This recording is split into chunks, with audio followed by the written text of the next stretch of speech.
Well, hello there once again, everybody, and welcome back to Soccer's Summertime, where Perera's a soccer. Wow. I love that. Just happened. Spontaneous. Turn on the red light, see what happens. He's like a fun toy. Put a nickel in him, watch him go. Greg Elston, Tony Sanchez here with you. We are live on YouTube. We're live on Twitch. We're live wherever we are live. Thank you for joining us live, those who have. Thanks to everybody who's watching the replay, who didn't. We appreciate you. Thanks to all the other teams in the Major Arena Soccer League, our third edition of Soccer's Summertime, Soccer Summertime 3, Electric Jubilee. Let's see what happens, because holy cow, Tony. San Diego Sockers are loaded for bear. They're not messing around. Nick Perera is a soccer, and so is Jesus Pacheco. That was besides myself. I mean, in a week full of transfer news for San Diego Soccer, I believe this is the biggest week for the San Diego Sockers. And an incredible lineup that the Sockers both now and have been. But now you add Nick Perera and then a young gun, some good legs with Pacheco. Oh, I can't wait for the seasons to start. Holy cow. We're here to talk about it. It's the whole purpose of the episode. It's essentially the introductory press conference for these guys with these two rugged journalists waiting on the show tonight. We welcome the two newest San Diego Sockers. Jesus Pacheco will join us. Nick Perera will join us. Asked Nick to come on at 6:30. Knowing him, he'll probably be there right on time. Jesus is at work. 6:15 is what we asked. He said, like when I can get some time off. Oh, come on. So he could either be on before Nick or he could be on after Nick. We'll find out. But nonetheless, looking at both the guys on, and both guys have said that they're going to come on the show. We will also take a look at the San Diego Sockers depth chart as it stands right now that we've got all these players added in from these three different Soccer's Summertime introductory episodes. Where do we stand? with the San Diego Soccer's depth chart. We'll take a look at the field players. And we've got a little more info on the Four Nations Cup coming up September 13th and 14th in Oceanside, California, the United States, Mexico, Brazil, and Colombia. Tickets available at frontwavearena.com. Go get your tickets. We got a little more info. We'll tell you about it. That's the layout for the show. It's not going to be the longest show in the history of soccer's overtime, to be sure. But it's another exciting moment here for the San Diego Sockers. I mean, honestly, Tony, you get a 5-time goalkeeper of the year in Chris Toth to come home and come back to this roster and team up with Boris Pardo and mentor Xavier Snare-Williams. And you say, the Sockers have made the move of the summer. They've made the single biggest plus gain of the summer. And when we did that show a couple weeks ago, Eddie Trujillo was texting me going, you better have another show next week for when you sign Nick Perera. And I was like, oh, come on. Pshaw. Pshaw, I say. Oh, Nick Perera with the Sockers? This guy loves to play against us. He'll sign somewhere to play against us. He'll sign in Ontario. He'll sign somewhere. I had not at that time, swear to God, heard word one from the club that they were talking to Nick, that they were interested, that Nick was talking to them, that any of it was happening. And then it was, I think, at the end of the next weekend, it's like, hey, we've got 2 more to get ready. Pacheco and Perera. I was like, wow. Wow. So let's talk about it briefly as we await one or the other to show up. But and just to tag that, so my pshaw was push off. Okay, it was way off. Eddie was on it, and hey, listen, that's cool. That's cool. That's fine. As far as I know, Xavier's a contracted Sockers player. But Eddie had that one and I didn't. So you had that on me, Eddie Bear. Okay. So let's get into these 2 signings. And obviously you got to start with Nick. You're talking about the league's all-time assist leader, 2-time MVP. He's had an 80-point season. He's had a 70-point season. He's played for the Sockers twice. He's won a championship with the Sockers in his rookie season. He won a championship in Milwaukee under head coach Keith Tozer in the MISL before the 2 leagues merged. And I'll tell you, in 2011-12, the feeling was MISL was a grade above PASL at that time. So he's won a couple of championships in his career. He's won a couple of MVPs in his career. But for the last really since he came back and then left in 2015. So for a decade, Nick Perera has been a foil to the San Diego Sockers. He's always been one of the very best players and best soccer minds that was opposing this club and that would always find a way to conjure up a win against the Sockers here, there, or anywhere. So to see him back on a 1-year contract right away, it kind of like raises your antennas like, oh, I didn't think that would happen. Yeah, I mean, when I found out about this, right, it's a show-stopping sentence. Hey, Nick Perera's joining the Sockers. What? And you know, we I think, you know, we were in San Diego FC kind of like mentality and stuff, but that's just kind of what? Like that just doesn't make sense. And the fact that the Sockers are now having this weapon, and when I say weapon, it's like in the aesthetic of what you want a indoor soccer player to be. Nick Perera may not look like what you want, but it's exactly what any team on planet Earth needs. And I say looks because looks are deceiving with him. He's huge. He's a big dude for indoor soccer, but he moves with such a grace and just such intention, and not a movement is wasted whenever he moves with the ball or is pointing to his teammates and moving the coach on the field. Like Nick Perera is one of those players that you want to never play against, but you want to play with. And you say that sometimes because, a dirty player or something somebody who's like, oh man, this guy, I just chirps, chirps, chirps. No, this guy is somebody who you don't want because he's going to score on you and he's going to go ahead and just be a insane weapon. And yeah, it's an incredible thing that the Sockers were able to put this together. And now again, it's a real challenge for the coaching staff. Who's starting? Like, where Right. where are we doing this? And I hope that the team is ready. And I know that that's going to be something that Perera and the coaching staff will have front of mind starting the season. Well, these will be good questions even to chat to Nick about because Nick's a very thoughtful individual. I mean, and very intelligent, and he moves efficiently usually in his professional life. I'll let him tell his story about coming back to San Diego for a third tour. I won't try and tell it for him. But one thing that we've discussed that I will say is to be a player. And for years, he hasn't just been a player for Tacoma Stars. He's been the player and the head coach. He's been the player and the GM. He's been like the architect of it all. And here it's going to be take your shift, goals and assists, and that could be exciting for Nick Perera at age 39. And toward the end of his career, although he hasn't really slowed down. He did have a knee injury at the end of last year, that took him out of a beach soccer World Cup.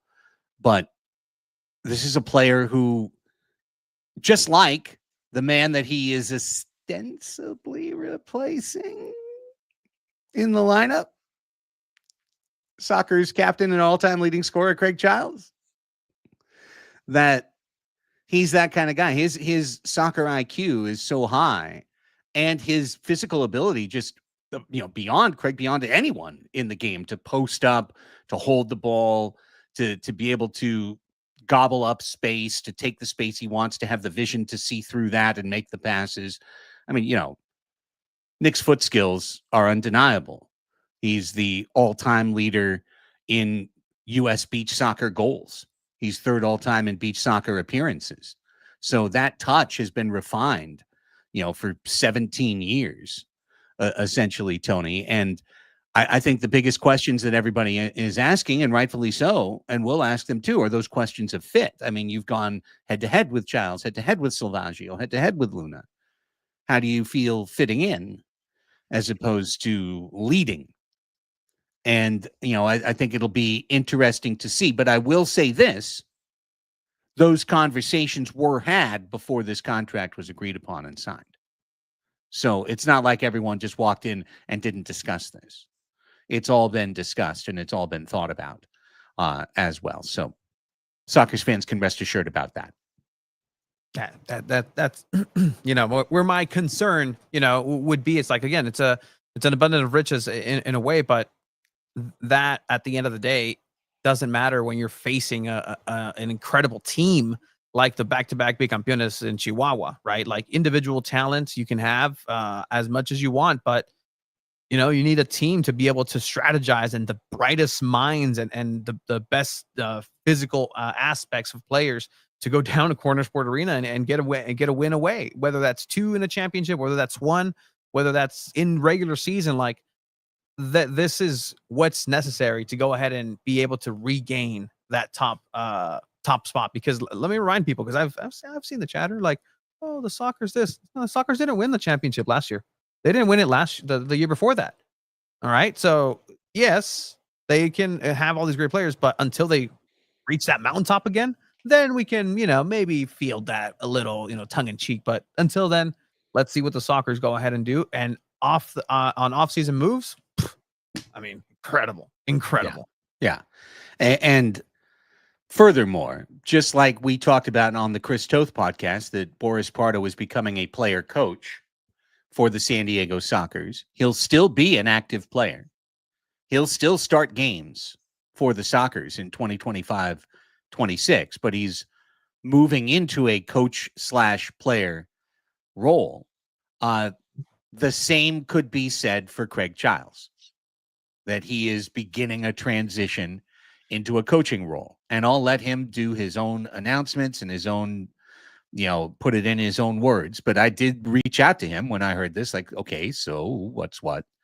And he's comfortable with doing a modified version of what he did last year. To be honest, last year, when did you see Craig Childs on the floor? Free kicks, power plays. Yeah. Right. A spare shift here and there. And I think that's what you're going to see from Craig Childs this year. And giving Nick Perera bulk work that would have gone to a 41-year-old Craig Childs is an objective upgrade for the San Diego Sockers. You just can't say it any other way. You're talking about the MASL's all-time assist leader, a guy who's got over 200 goals and 200 assists in his career. One of 4 players that's over 400 points, and he's close to 500 points in his MASL career. He's over 600 points in his professional career. Nick is Nick. Nick is Nick. We know every single thing about Nick. Like I've watched Nick for 17 years. Nick is Nick. Now Nick is a Socker. So let's transition. And again, we're expecting Nick at the bottom of the hour on this show. Jesus Pacheco is at work. He's going to try and get to us before the show is over. And if he drops in, we'll drop him in. But let's start talking about Jesus Pacheco, because this, to me, is the sneaky one. This is the sneaky signing. Perera's big news. Toth is big news, but these are indoor veterans. Jesus Pacheco is both an indoor veteran and he's 25. He's both intimately familiar and a player who was a teammate of many of the players on this team, thanks to his time with Ontario Fury. And now he is going to slip into the midfield of the San Diego Sockers, which I dare say, Tony, and we'll lay out the depth chart, could be the greatest midfield in the history of the San Diego Sockers. Like, it's pretty insane to think that these 6 guys are going to be all out on the floor on the same night all the time. Yeah, and you mentioned this a sneaky signing, right? And I'll go back and think to last offseason, and yeah, I think it was understood that the Sockers were going to get Morales and Mendez, but I don't think we knew just kind of like how important that was going to be game in, game out, and just on the back end of it, right? Like 25-year-old who has the experience of Pacheco, who has the experience and travel here in Southern California, and Baltimore is great, but it's not Southern California at all whatsoever. But and again, to be able to earn your spot now in this midfield, right? You talk about the greatest midfield. Somebody's going to have to not start, and you're going to have to earn your stripes in training. And even then, it's almost like a and not even a B. It's a dot 1.0 and to 1.1 of a percentage of how good this midfield you have to be in it. So Pacheco, again, a young player, and I'm looking at the future of this squad. And yeah, last couple of years, it's been a matter of, well, who's going to step in when somebody leaves, or hey, Boris, Craig, all these players are getting up in age. So is the great team, the legacy of the San Diego Sockers, kind of fading away? You saw Mendez come in; he's renewing. You see some veterans coming back and believing in the project, believing in the future of a San Diego Sockers that carries on into a new era of MASL play, right? This is not the MASL where Craig Childs started at all. This style of play is right. It's new, and it requires some more futsal knowledge, some more, some different flares and different tactics and flavors. Look at what's happening in Ontario, man. I mean, there's no such thing as a goalkeeper up there anymore. And yet they made it to playoffs. No, it's so true. Things have changed. Things have evolved. And if there's anything that you could say about the Sockers to the negative over the course of the last 3 seasons, it was that they didn't win the championship any of those seasons, as their players went like 34, 35, 36, or in some 39, 40, 41. Guys were aging out of their prime, aging out of their late prime, aging into end of career type years. And you wondered, like, well, what is that future? If we just keep rolling out the same team every year, we're going to get, 88% of the previous year's team year after year as it continues to get older. But then when you add Mendez, when you add Morales, and now you add Pacheco, now and you have Costa, you have Morgan, who just turns 30, right? Like, you now have much more of that age spectrum on the roster where you're like, okay, the wheel keeps on turning, and as these guys turn to the end, these young players are now coming up and coming into their own. Yeah, and the way that the players have to understand the game too is it's much like every other sport, right? It's much more specialized now. The indoor soccer game, like the level of talent that these players have at a younger age is incremental, and it's not just here in San Diego, it's across wherever you play. You can see it on a park. If you see a 5-year-old player pick up a soccer ball now, he would run rings around somebody who played soccer and was his age 20 years ago, because again, the knowledge, the specialization, the training, the fitness levels that these players are now doing, and even in school and the younger age, it's coming out some incredible athletes. And I really hope it works together where, look, I want to see some magic in that midfield, because there were times where there's a lot of individual aspects that made the Sockers go through, but it's the best when the Sockers are able to just stick to their philosophy, their style of plays, take it down a notch. And I think that's the level where the veterans will be able to kind of coach and mentor these young kids that, hey, bring the decibels down, man. Just calm it down. You get the ball. It's your ball. You can do all the step overs. You can try to run through the people. But hey, you can pass it back too. You can go ahead and pass and move. There's these little aspects that, they're not, it's like a kid with a hot rod. No, hey, sometimes a sedan is fine. You can still go ahead and go all the way and go the distance. But I think this is going to be a good coaching training too for the Sockers that are moving into that era of their soccer's career. Well, and let me say another thing.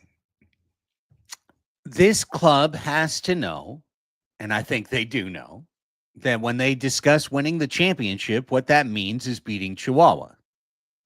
Chihuahua has won 3 in a row. Chihuahua just took you behind the woodshed after the first half of grand final night. It was 12-2 from that point to the end of the night. And you walk out of that arena and you can only have one question as an organization. How do we beat Chihuahua? One of the problems the Sockers have going to Chihuahua is that Charlie Gonzalez does not come with them. Jesus Pacheco, born and raised in the United States of America. He's got a U.S. passport. So does Nick Perera. So does Chris Toth. And these are guys that are going to be in the Chihuahua lineup, going forward.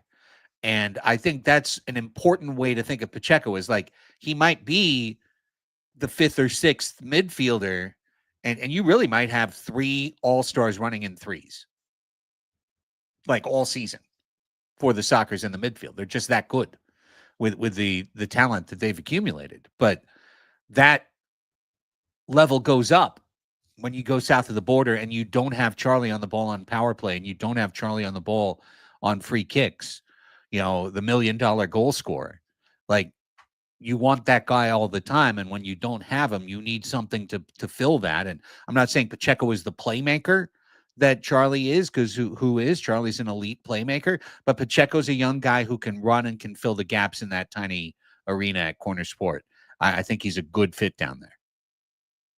Yeah, and again, it's bolstering and rounding up the circling the wagons with talent and being ready for those moments, because when the bright lights are on, that's the moments that the players need to come up and really train for the big aspects. And who knows what playoffs look like this upcoming season? Are we going to have a back-to-back bash at Front Wave Arena again? Or, what? Maybe they decide, hey, let's do this, but in a different city every time. Next time, see a Corner Sport Arena, all playoffs in Corner Sport Arena. I don't think that's going to happen. No, that would. Yeah. Hey, listen, to be determined. And with the MASL, to be determined and then maybe determined again. Like the last announcement's going to be the one that holds weight. So I don't know what that's going to be. I don't know that they know what it's going to be. I would be pretty sure they don't know what the playoff format is going to be right now. So something to consider. But the way the MASL works, I mean, the Sockers really should only have one goal, which is win the Shield. If you win the Shield, then they're going to have to beat you on your field in order to take the trophy away from you. And no one could do it last year. And I got to say, this Sockers team already is lined up to be better than last year's team. Yeah. And that has to be, again, to mention too, that I think the Sockers last year was a little pedestrian in their chase of the Shield. And just kind of focusing on, we have to beat them when we have to beat them, and it's going to be at Chihuahua. It's going to be no, there was a realistic chance that you could have went ahead and had home field advantage. And the season starts with game 1. And look back at game 1, Tacoma Stars away. Sockers lose that game. They were pretty much a game and change away from having home field advantage.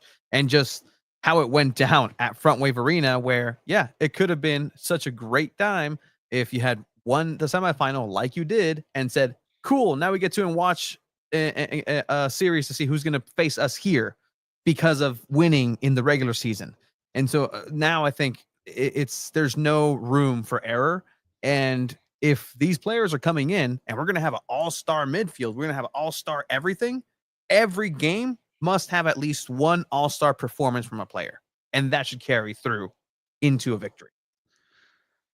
I don't think you said a single word that I disagree with. I think that the Sockers need to aim to go as close to undefeated as possible, like to win literally every game that isn't at Chihuahua. And then hopefully you've got another even split series, like you had the last couple of years, 2 here, 2 there. And if you chop those 4 games up, but you win every other game, you're in a pretty good chance to win the Shield, because usually Chihuahua drops at least one other game. But unfortunately, it was usually to Tacoma. Yeah. It was usually to Nick and Chris. Like, they would pick them off once a year. And that would be the one that we were counting on. But then they picked us off this year. And that wound up being the game that was the difference in the Shield was game 1. It was literally game 1. So that I couldn't agree more. Like, if you want to have that type of championship focus, it has to start first day of training camp. It has to actually start now. Yeah. Like, it has to start right now, 2 months before they get together for training camp, and 3 months before they get together for training camp, like, to get everybody locked in, best shape of their lives, everything else, because we've seen Sockers teams kind of slow roll the start of the year. And there's just no room for error. There's just no room for error in a league where Chihuahua's field is legal and exists. And when I say that, I'm not denigrating their proud franchise, which has won 3 championships in a row and plays in the field that was allowed by the league. Yeah, those are the rules. Right. So they've done nothing but follow the rules and succeed within, and they've done it. And by the way, did you see Chabo got let go? Yes. But they also were successful with a transition in the head coaching aspect department in their tricampeonato chase. So 3 years, 3 head coaches, 3 championships. Yeah.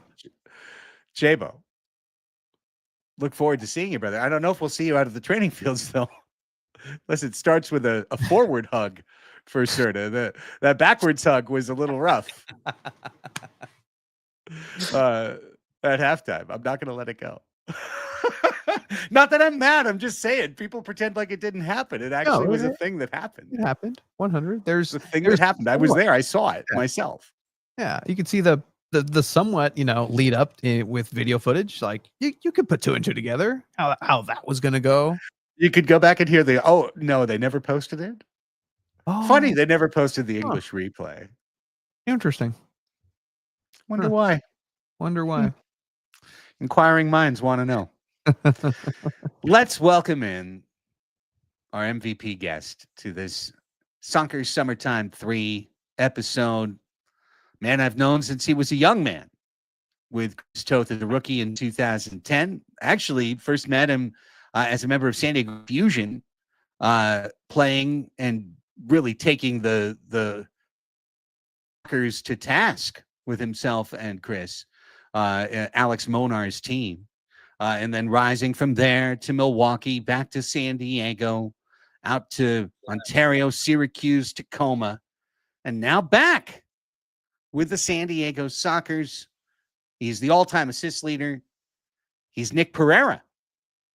And he's a soccer. What's up? How's it going? Hey, Nick? guys. How are you? Man, good. Better now that you're here. How are you? I'm good. Thanks for having me on. It's a real pleasure. Yeah, the pleasure is ours. And as the host of the Stars Align, should we be worried? Are you about to start a rival soccer's podcast? You know what? I've got a little bit of time on my hands. It might be something that I'm looking at. I don't know if it'll be a soccer's podcast, but it might be a podcast. Yeah, I've got time, Sounds good. Time is dangerous. Time is dangerous. I'll let you guys to it then. That was quick. He's just like, see ya. No, 2 minutes already. Now people are already leaving. What's going on? No. Tony thought I replaced him with you. Not at all, my friend. Not at all. Well, hey, let's get into it. Obviously we had the chance to chat, putting together your release and everything, but just tell the Sockers fans how your journey has brought you back here. Yeah, I mean, it's an interesting one, right? The people in Washington know very well what's going on, and I firmly believe that in minor league sports, which the truth of it is that the MASL is not the NFL, we are not the NBA, we are not Major League Baseball. Family and decisions around what's convenient and best for your family should override everything, right? Listen, if you're making $100 million a year and someone says you're moving to Cincinnati, you probably say, okay, for 2-3 years, I'm moving to Cincinnati. That's what it is, or wherever. I don't care. But we play in a sport that we do mostly for passion and love of the game, and we continue to play it. Although it's professional, everybody has to have another source of employment, and family decides what's best for everybody. My parents live here. My in-laws live here. When we moved to the U.S. from Europe, that's where we're from. So we were always going to come back, and it was always a matter of time. And the timelines just seemed to work out in a manner where coming back was the best option. And then obviously from then, positive conversations with Cheeky and Phil about the possible return, which, to be totally honest, weren't always really viable. There was a time when it probably wasn't viable. And everything went really positively. Everyone put their cards out on the table. We had really honest, open conversations about things. And it went really well. So here we are. I love that. I love that it worked out for you coming here. But obviously, as a player, you build and you have your roots and what you build in Tacoma. How hard was it and difficult leaving Tacoma? Yeah, it's hard. I mean, I've been up there. We moved up there permanently 4 years ago, right? So my kids are going to school there. My wife is settled into the neighborhood. We've got friends, we've got family, full-time employee, not just with the Stars, but with a youth club. So you've really got roots in there. And once, anybody who's got kids, once your kids touch something, it's forever changed, right? Like you move in with the kids, they've got friends and whatever, it's different. So it was very hard. And then just the personal relationships with everybody at the Stars, Lane and Lynn, who have been supportive from day one, all the players, all the coaches, all the staff that you've just had interactions with. It's hard to tell them that you're leaving. And then you get this weird, there's a weird feeling, which is I always felt like I want to feel like I did everything in my power to make them the strongest they could possibly be while I was there. And that was my goal, was how do I make the Stars the most competitive team that we can possibly build? And when you step away, what you want is that team to continue to be positive and continue the work that you've done to last. You don't want it to come down. So it's difficult because now we're going to be on opposite sides of the field, and you still want them to do really well. I still want them to do really well, but now it's a little bit more complicated, right? So it's tricky in all regards. But I think the people that I worked with there know that I put my heart and soul in it, and they know who I am as a person. So I'm comfortable with all the work that I did and what I left them with and what our exchange was. So very difficult. 8 years. I mean, Craig, you were telling everybody how many teams I've been on, right? I've never spent that long with a team. So yeah, really special connection with the fans, with the community, and with the players.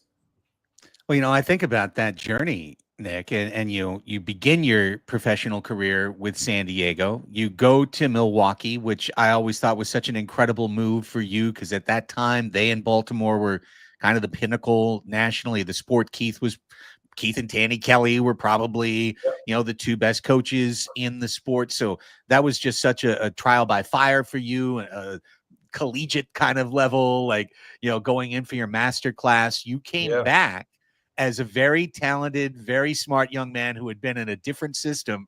You came back to San Diego. You were successful. The team was successful, but it always felt to me around it like kind of an oil and water, one system, another system. Yeah. And then since then, you've been the system. If you're an NBA fan, James Harden says, "I'm not the player, I'm the system." You've been the system. So how do you feel about all that's changed for you in that time, and now the full circle to come back here to San Diego with all that wisdom, all that experience that you've accumulated? Yeah, I think that, listen, as humans, we all evolve, right? And there's different iterations of our own self. So in 2010, 15 years ago, or 2009, whatever the first year was, I was a 24-year-old kid who didn't know what he wanted, didn't know what it was up and down. And I wanted to go impress the world, right? That was what I wanted to go do. I wanted to take the world over and see how far I could push it. And in Milwaukee, I was humbled from day one. And I came back learning a lot of life lessons and a lot of lessons in the sport. And I was very young. And my first year with the Sockers, I think, was extremely successful. And the second year, there was more friction in the second year. And I think it was an inability on my part to just settle myself in where, my wife always tells me, like, you have to meet people where they are, right? And maybe if I had met myself where I was, I would have been able to tell myself, hey man, like, that's not where the world is yet, or you're not there yet to be talking like this, or you're not quite where you think you are. So there was a lot of friction. And I felt like at that moment when I did step away, that I needed to still take the world on, right? Like, I wanted to take the world on, and I wanted to just, again, see how far I could push everything. And I think what you realize in life as you get older, more mature, and more experienced with human-to-human interactions is that everyone's just doing the best they can all the time. And it's really not that big of a disconnect or a misclick on people. It's usually just we're saying the same thing, but in a different language. And how do we find the same language? And there was a moment that was really important to me, probably last year or the year before, when one of those USA-Mexico games, where Phil just kind of leaned over and gave me and Chris a hug and was like, man, I just miss being around you guys. And that was like a really strange moment for me, because it was, the relationship with Phil was tenuous, right? I left and it was like, I don't want to do it your way and you don't want to do it my way, and right? And then when I left, and then it was almost like time heals all wounds. And all of a sudden it was like, hey, remember when we used to hang out? And so that was a really interesting moment. And that really allowed me to kind of take a deep breath and be like, yeah, I think I'm overblowing this and I'm overthinking this. Just be humans and just have fun with each other. So the conversation with Phil was fantastic. And with Cheeky as well, the same thing. Do you want to buy into what we have? Yes. Are you interested in being a player? Yes. Okay, then this all works. Let's all do it, and that was the conversation. And it took a lot of, change on my part, and a lot of change on everyone's part to kind of meet each other where we were. And I think that was really important. Yeah. I really like that. That is incredible. And I mean, as age goes one way, wisdom goes one way, the age goes the other. And I mean, you can tell young bucko here as look at that. Look at that. Hey, smile's the same though. Look, smile's same smile. Same smile. Look at how much hair I had, man. Yeah, you had the little faux hawk going right there. That's right. Barber-esque. That's right. Yeah. The age, it catches up to everybody. But even then, like, moving from last year, the status with your knee and after that injury, where are you at with that going into the season now? Yeah, man, it was crazy because I had the MVP season 3 seasons ago, right? And then the season after the MVP season, I was actually on par to probably break my own record. I had 36 points in 11 games. So I was really on par to go after the 80 mark or the high 70s and get after the what I wanted to do as a back-to-back MVP. And the timing of that knee injury could not have been worse. I was literally playing my best soccer. We went to KC. I was leaving 2 days later for the Beach National Team World Cup in Dubai, and I felt it snap. And 36 points in 11 games, heading to the World Cup, everything in front of me. I probably should have, maybe a less team-oriented person would have said, I'm not playing, I've got a World Cup. But I was like, no, my team needs to win. I want to go do it.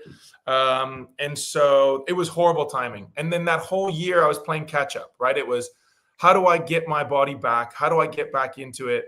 How do I get my knee? And it was cortisone shots, and it was all the things until surgery. And then surgery put me right. And the same thing last year. I started off the season really, really well. I think I don't know what my point score was, but I was doing really well. And I had a relapse at a Beach National Team camp where my knee bent the wrong way. And so I had a relapse with it, and it really, really kind of threw me back. And I actually tried to come back faster than I probably should have. The first game I tried to force back was actually in San Diego. You guys probably remember I took a shootout like the first quarter, and I missed the shootout, and I barely even shot the ball. I was not physically in a right place, and I really shouldn't have probably played. I should have, just said I can't play today. But you're playing against San Diego at Front Wave, new stadium. You wanted to try to do something. And so last year it got much better. And now having some time off and getting it right, I feel great again. So the ability to be settled, I'm in the new place now. Just everything about it just gives me a new lease on life. And honestly, Anne-Marie and Paul Savage have a long-standing relationship with me. And those are in my opinion, two of the best in the business in terms of making sure that your body is at 100%.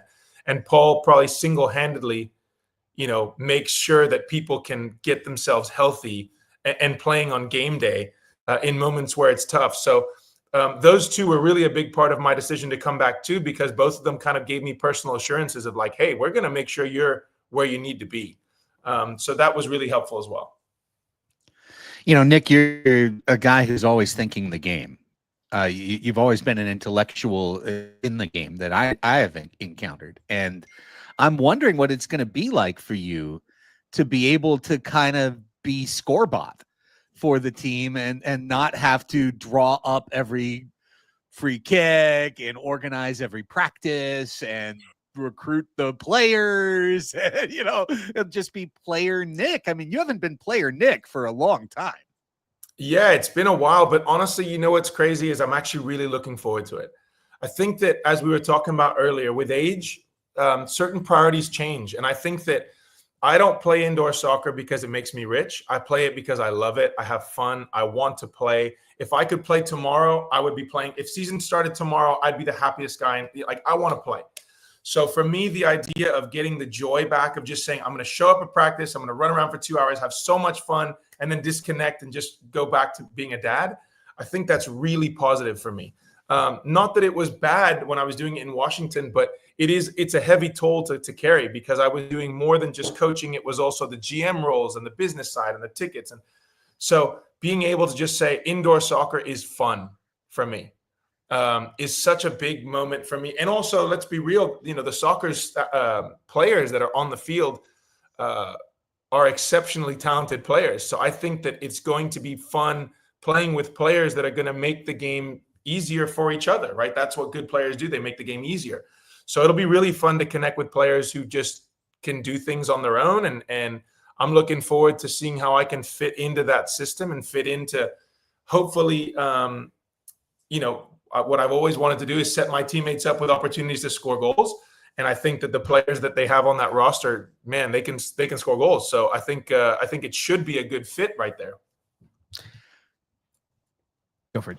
No, I was. Go ahead. I love that.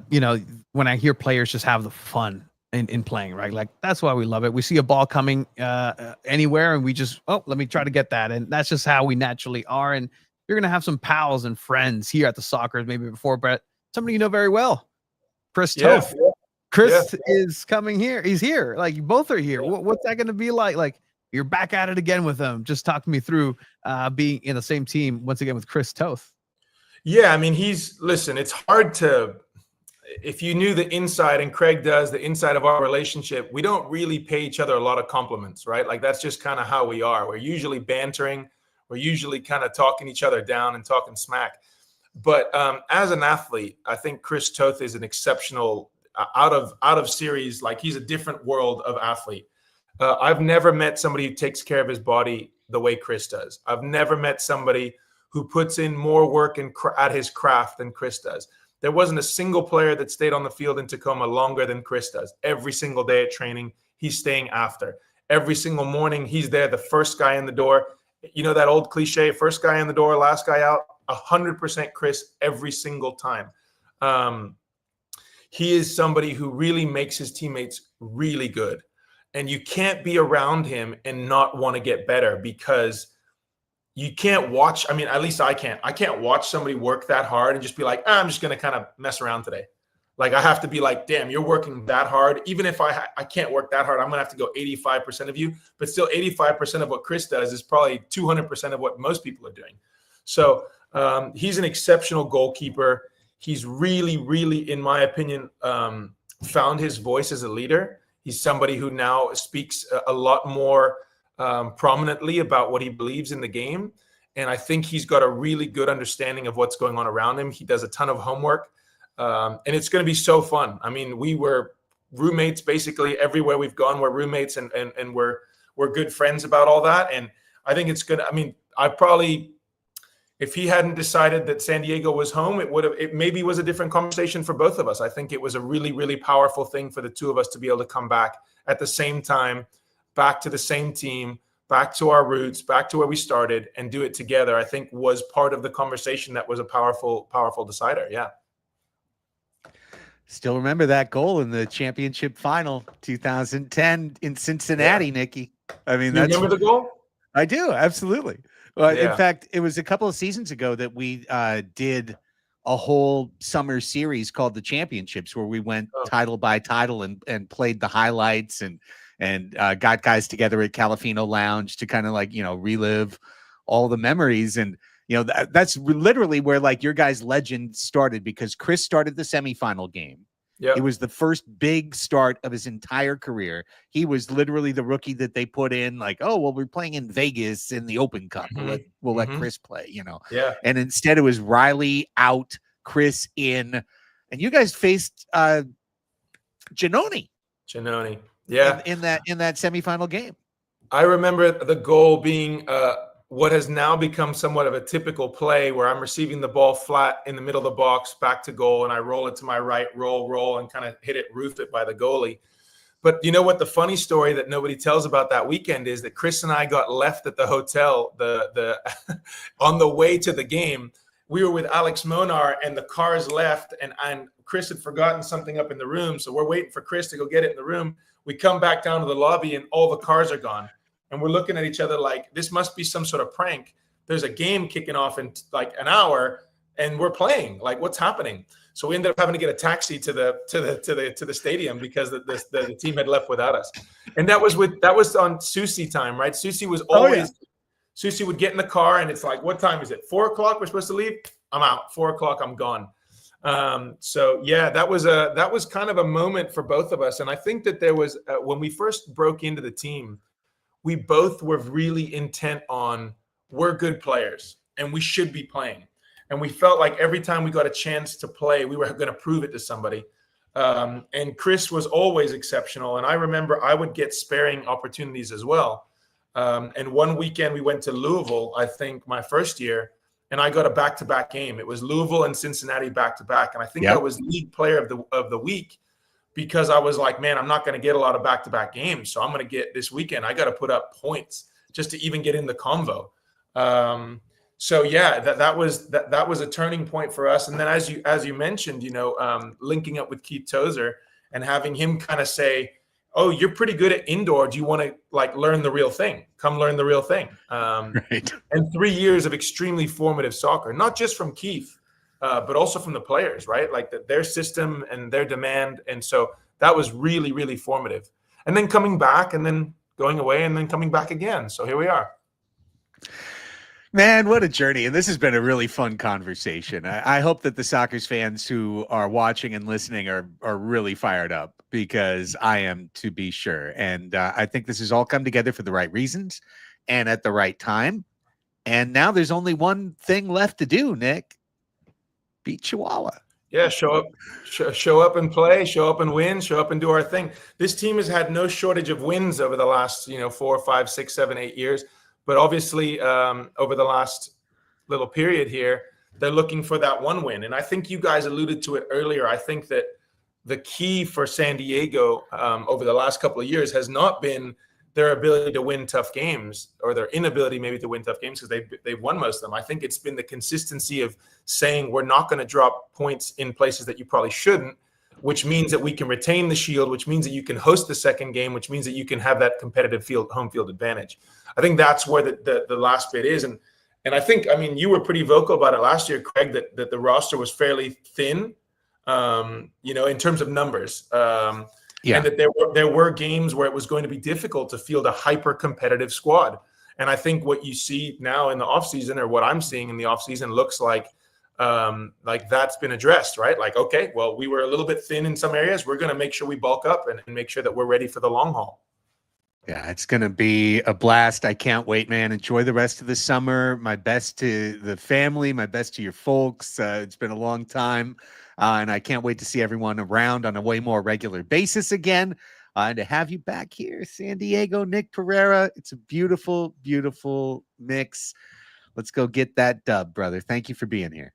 Thanks very much for inviting me, guys. I'm looking forward to seeing everybody at Front Wave running around and hopefully putting on a show for everyone and enjoying some time together. Thanks again, guys. Team USA for Four Nations? Yeah, I'm in. Invite I think is out there, and I think I was part of the group. But listen, I'm here. Like I said, if someone's got pickup soccer tomorrow, I'm in. I know there's one on Friday, so I'm in on that one. I'm ready to play. I've got my boots sitting in the garage. Whenever somebody gives me a call, I'm ready to run around. I love it. That's like me with my golf clubs, but just slightly different, but also the same. Appreciate you, brother. Have a great rest of your night. Thank you. All right, there he goes. The great Nick Perera. Well, that's got me fired up. His mind's in the right place, Tony. It's already moving. Like it's already moving. Like, and then when I heard him talk about Toth, right? Like, doing homework. Like, yes. This is what this team just in general just move that direction. Win when you need to, but win when you should, and win mentally and physically. Like, these are the components of a championship team, and these are the components that the San Diego Sockers have the potential to reach. And let me tell you, the closest team to beating Chihuahua last year at home were the Tacoma Stars, 4-2. That's absolutely right. On a night that Chris was incredible, as I remember. 100%. 100%. So now imagine if Chris had some help. Right. I mean, we're not going to say it like, well, hey, Nick, it's going to be better now that you got, because he did the very best he could, as he said, to put together the best roster he could. And Tacoma was always right there in the playoff picture every year. But it was also kind of the same local group of dudes, and they're good dudes, quality dudes that we'll continue to see running down here, Juice Cox and Corey Keats, etc. But Nick hasn't had Gabe and Charlie and Leo and Morales and Mendez to lay the ball off to. And then everybody's looking around because that was a laser strike by Drew Ruggles from the back. Oh man. Right. Like, it's crazy. To it, let's talk about what the depth chart looks like right now for the San Diego Sockers as they stand today, with what we know and what we might know, or is there anything left to know? Could there be more for this team? Well, when you look at the forward position now, you're looking at Nick Perera, Tavoy Morgan, Christian Gutierrez, and Craig Childs. And as I said, if Childs is going to suit as forward, that means something. That means you have to have one fewer defender or midfielder. As we get into the midfield, I think it's going to be pretty hard to shorten the midfield for the San Diego Sockers? Could they play a defender short to have Craig suit as a fourth forward? Could Christian play just straight D runner and he's defending as well? Champagne questions, champagne problems. But you've got Perera, you've got Morgan, you've got Gutierrez, you've got Childs, and you've got Taylor Bond. And I mean, I listed him as a midfielder, but really Juan Salazar is listed as a forward. You've got Juan Salazar as well. So you've got a lot of depth. At forward, you've probably got the best forward group in the MASL, I'd say. I mean, Perera and Morgan and Gutierrez and Childs. Who could do better than that? Yeah, no. And again, like you it's almost like a 1-for-1, but then there's different combinations that you don't even think of how it's going to look like on the field. Like this is where you just have fun roster building, and you just imagine like, what if Gabigol had just the chance to play with Nick, and then Nick just like again, these hypotheticals that you think of in all-star situations, right? Like that's what makes all-star games so special, because you have the combination of what if this guy played with that guy, and then that guy came in, and oh no, but that's your team now. Oh, okay, all right. And again, for the forward position, I mean, it's an abundance of riches, but it has to work. It just has to work. I don't see any square pegs in round holes. Everybody's fitting in excellently, I think. Yeah. But listen to this. You can run 3 midfield pairings with the San Diego Sockers at full health to start the 2025 season. You could start with your Brazil line, Costa and Leo, and then switch to your Ontario line, Charlie Gonzalez and Chuy Pacheco, and then go to your Texas line, Morales and Mendez. And all 3 of those pairings are 3 of the best pairings in the Major Arena Soccer League. When I was saying for the modern Sockers, this might be the best midfield that they've ever had, this is why. Gabi and Leo are 2 superstars. Charlie is a superstar. Morales is a superstar. Mendez and Pacheco are kind of a left-footed, right-footed version of the same player, like all speed, hustle, ball handling, quick, can shoot. Like, holy crap. Like, talk about an ironclad midfield. This is it. Yeah, and to really be the stopgap from any sort of thing coming behind, because again, there's that defensive aspect, the high work rate that these players have, that, you know, there's times where if you have somebody in that midfield just kind of being the anchor, like they'll be the anchor, but don't expect them to move quickly all the way up or, you know, track back all the way down. No, these players are going to be just nipping at the heels of everybody. And again, I see the forwards too, and the midfield. That's the first line of the defense right there. If Mitchell Cardenas or Ruggles or anybody or Serra have any work, you know, they might just pitch a beach chair back there in the defense, and let alone Toth. Like, just give them another ball just to start doing dribbling technique. Work on his beach juggling moves, like bouncing it off his knee while he runs forward. Yeah. Incredible. It always cracks me up when they do that move in the beach where he's like bounce, bounce, bounce, like a little bunny hop in the sand with the ball bouncing on their knee. It's incredible. These guys are so skilled. Yeah, the midfield is ridiculous.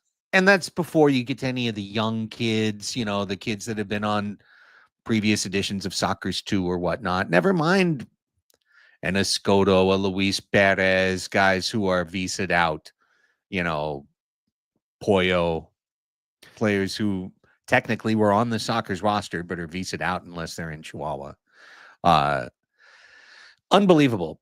The one place where you could at least say, all right, do you need one more guy? I don't know.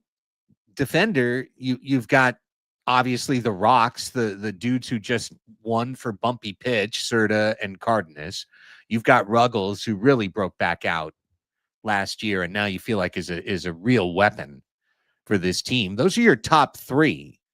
There's a little question mark after that. Now, Christian Quintana is still shown on the Soccer's depth chart or on their roster, But my understanding when they got him was that that was a rental and that he would play in Dallas or Texas.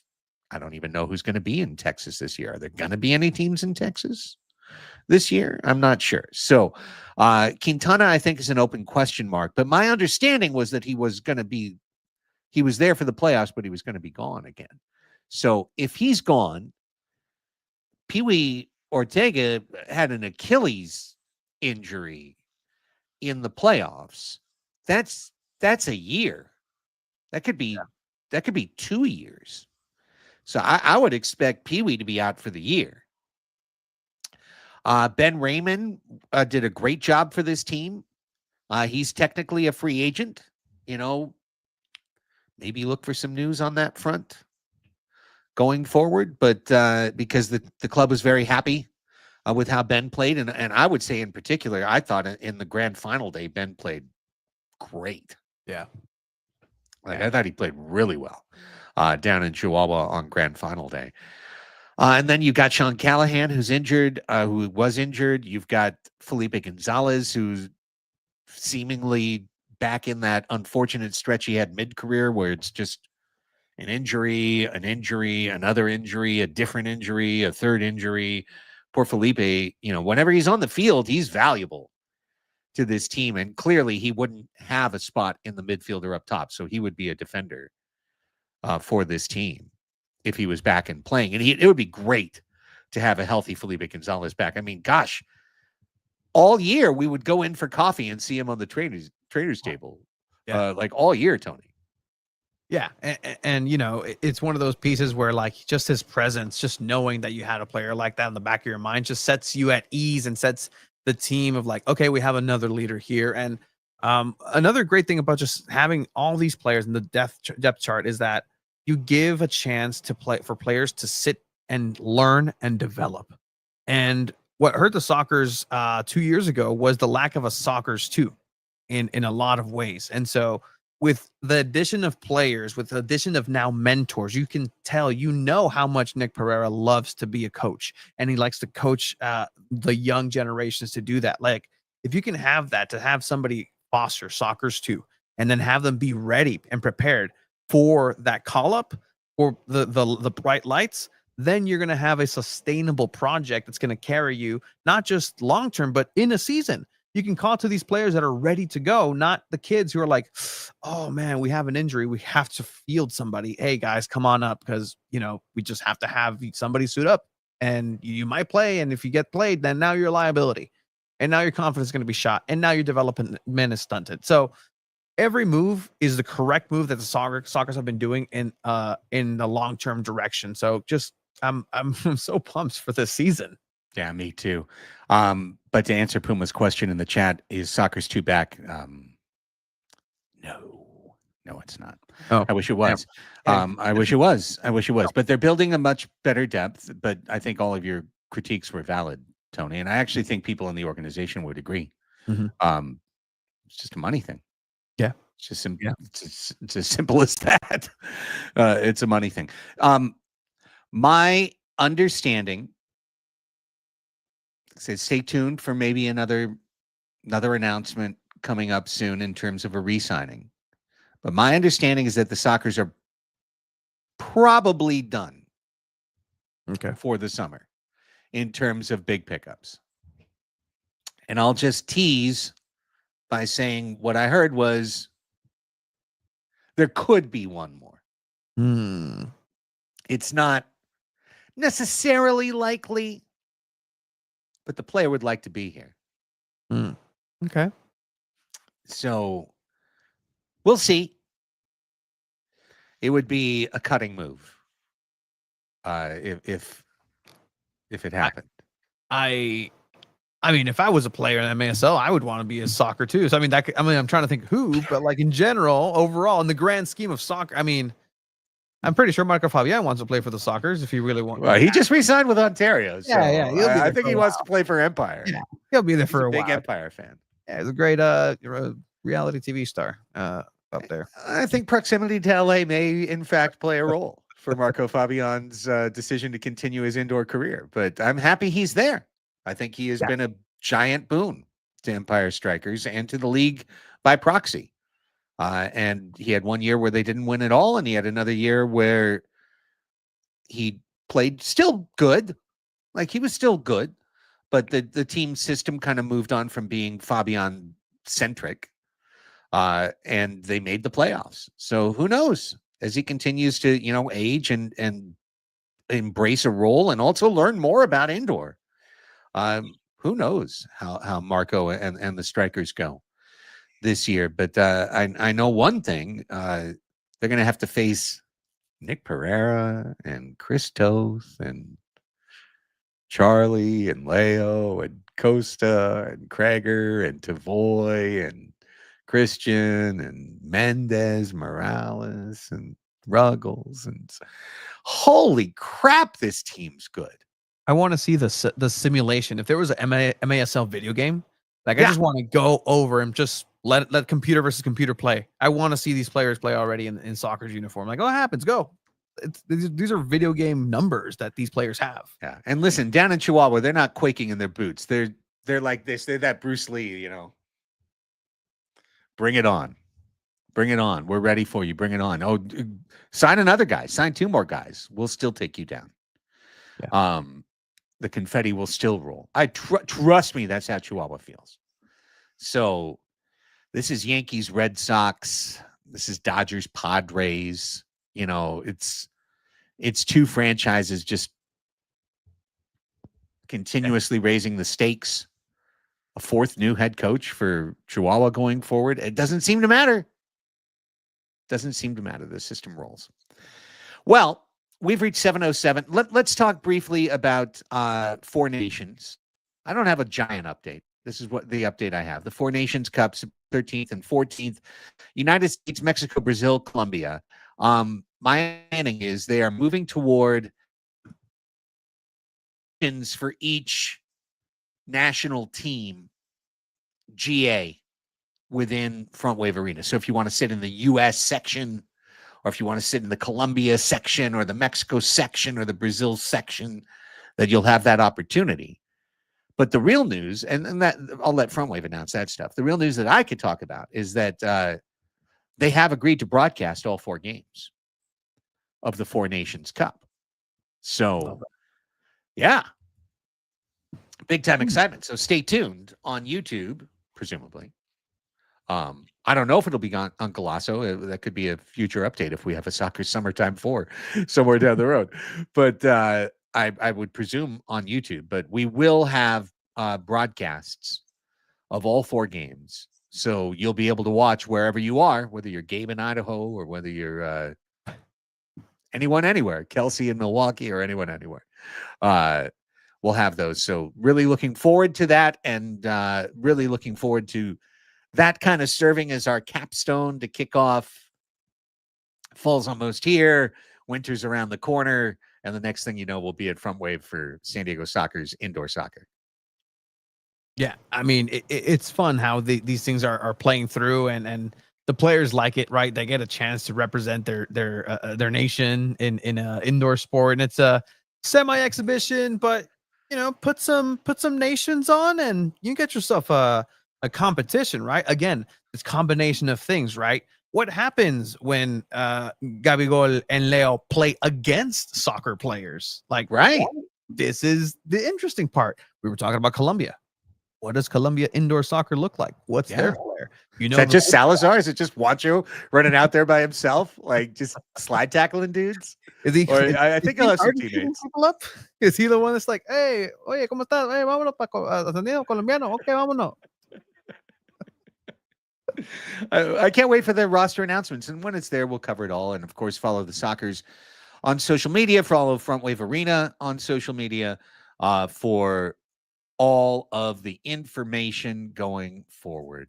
Yeah, too bad it's an SDFC home weekend. Listen, there's a lot of those. As a season ticket member of San Diego FC, there's a lot of home games. So you miss one. You miss one along the way. Well, I mean, hey, Colombia needs a little young for it. It's a little young for it, Puma. Tomas Angel. Tell you what, Dreyer would be a killer indoors. Yes. Oh, yeah. Cool. I mean, yes, but then now I'm imagining, right, to Fabian's Ontario, San Diego's Chucky Lozano. Oh, how good would Chucky be indoors? Like 4 years from now. Yeah. Okay. 6 years from now. Okay. Eight years from now. But how good would he be? He'd be crazy. He'd be so good. Start funneling right to Dream Kids through the Soccers. Oh, Holy crap.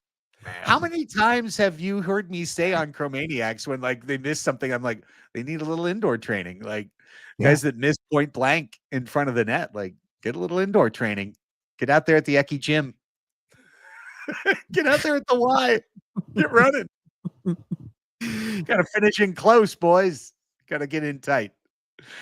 Oh, hey, listen, if there was an SDFC to Soccer's Half-Life, Quarter-Life pipeline, I'd be here for it. I don't know. Would Negri play better if he was? No. Oh yeah, he'd still foul yeah. somebody in the box, right? 100%. Yeah, just Yeah, fair enough. Fair enough. Problem with SDFC is they're all too young. They're moving on to Europe. They're not moving to MASL. They're like moving to La Liga or something. Hey, Chris McVeigh. Hey, we'll invite the team out. Let's have the team out. Have them enjoy the game. You know, separate them. You know, Chucky in the Mexican section, and Cisniega and everybody just enjoying Four Nations Cup here, September 14th and 15th. And yeah, no, it's very close to Mexican Independence Day. So I mean, it's the Spanish will be flowing around and front waving Spanish. Oh, it's going to be a lot of fun. Whenever you get those national teams together, it's high quality soccer. It's a lot of fun. Even as an exhibition, those guys go pretty hard, and the action is fast paced. So it's going to be a blast. And maybe Ingvartsen is like, hey, I don't think they make indoor soccer sketchers. What if we signed Oloski? On a loan.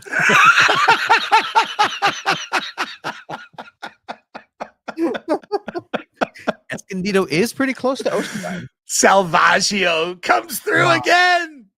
Yes. Oloski. Yeah, he'll get like a sock trick every game. Yeah.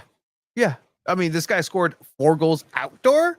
Right. It's 4 goals a quarter. Is that the ratio? We need a minimum 6 goals. Like we need a minimum 6 goal game. Yeah. Game that he gets 5. Is Zilowski over? Is this over for him? Is his career done? No, are you kidding me? In his 30s, that should be 100% the target. Yes. For the San Diego Sockers is Milan Oloski. Like he would tear it up. He could be a Zoran Karic. He could be really, really something indoors. Okay, well, all right. Come on, Marlisha. Come on. Come on, Marlisha. If SDFC couldn't afford it, technically. Well, of course, soccer's good. We're goofing around.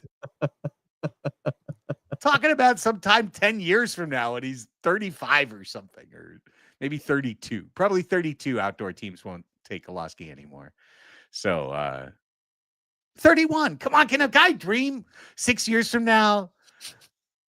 Yeah, no, because if you think 6 years from now, right? You're having the young guns now move and phase into the coaching role. And so a veteran Sebastian Mendes, not even Sebastian Mendes. I mean, that kid's still young, but like, in a future where, Xavier Snare-Williams is the leader of the soccer and he's the sheriff in town. He lays the sheriff. Friendliest sheriff you ever met. But he's still a quick draw, let me tell you. Hey, listen, a lot of fun to think about. Dare to dream, everybody. Right to dream is what we all have. We all have the right to dream. And SDFC takes that a little more literally. But this is not Chromaniacs. Chromaniacs will be on tomorrow. That's Tony and I and Alex Pena's SDFC show. That'll be on tomorrow evening. Take a look right here on YouTube and everywhere else. And that's it for this edition of Soccer Summertime. It looks like we missed on Jesus Pacheco. Maybe he couldn't get out of work. But hey, all good. We'll chat with Chewy another time. Something we can look forward to and savor down the road. I'm psyched for this team, Tony. I'm psyched for this team. Holy cow. They've blown it out. They're going all out. Yeah. And now let's just hope and just pray to the indoor soccer heavens that they are able to make it work and it's going to work seamlessly as we imagine. Because again, on paper is one thing, but now in action, we need to be able to see that. Can't wait to see it all come together.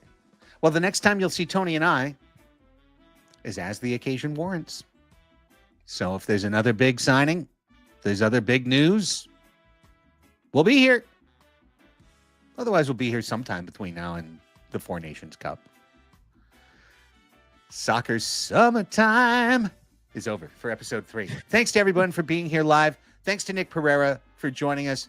Really, really exciting. That conversation. If you missed it, this will be right back up on YouTube. You can go back and find it. Tony, tell everybody about all the great things happening at SanDiego.Futbol.